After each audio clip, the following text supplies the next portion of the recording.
Hello everyone सरह सुंदरीर द्वितीय भाग को समस्त को स्वागत करुछि। नाच गीत सहित संसारर सबु अतीत भविष्यत को विचार करी से जानी पारे। कथा कहिबार भल शैली जानिथिबारु सबु लोकंक सहित मिलिमिशि रही पारे।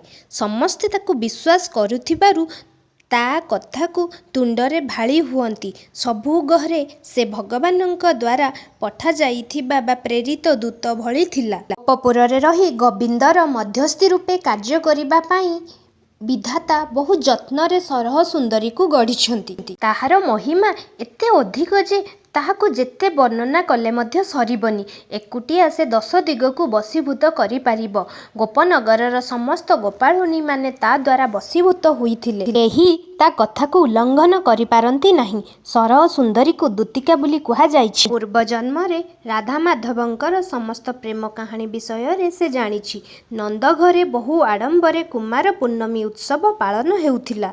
जिए जेते पारुथिले नवरत्न आदि बही नेउथिले। नीरबरे नंद महाराजा निज आयरु लोकमानंकु दान करि देउछंती। एही कथा मधुबन पर्वतरु आरंभ करी गोमत पर्वतर पाददेश पर्यंत प्रचार हुइथिला। एही वार्ता पाई सारिबा परे दूतिका मध्य तरबर हुई चंचल आसिछि। स्मित हास्यर सहित नंदंकु भेटिछि।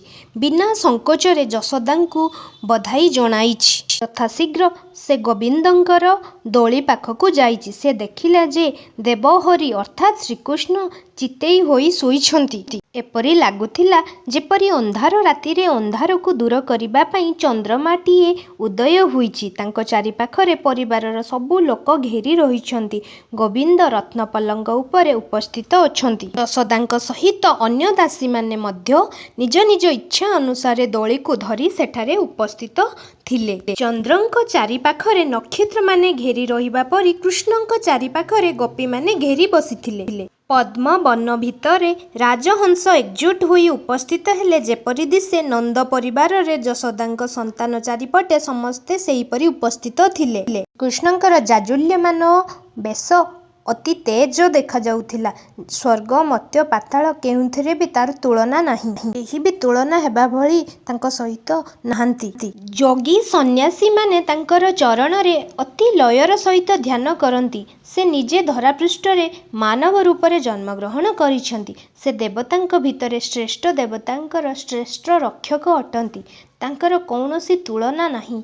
असंख्य कोटि कामदेव कंदर्पर जहाकु कहाउची कामदेव कंदर्पर सौंदर्य गोविंदंकर सौंदर्य सहित समकक्ष हेब नाही। गोटिए कामदेवंकर सौंदर्य गोटिए श्रीकृष्णंकर सौंदर्य सहित समान हेब नाही। से शरीर धारण करिथिले मध्य तांकर कौनसी निर्दिष्ट आकार नाही। से निराकार अटंत। गोपपुरर नर नारी माने बहुत भाग्यवान अटंती। कारण से माने स्वयं भगवानंकर भेट पाइछंती। समस्तंकर दृष्टि एकाग्रतार सहित श्रीकृष्णंक मुखमंडल रे रहिछि। समस्ते निज हृदय रे श्रीकृष्णंक व्यतीत कौनसी कथा भाबंती नाही। देवस्वामी छद्म वेश धारण करी शिशु रूप रे जन्म नेइछंती। अंतर्जामी दूली उपस्थित अछंती। एभଳି एक अवसर समय रे संगिनी सरह सुंदरी जाई तांकु दर्शन कला।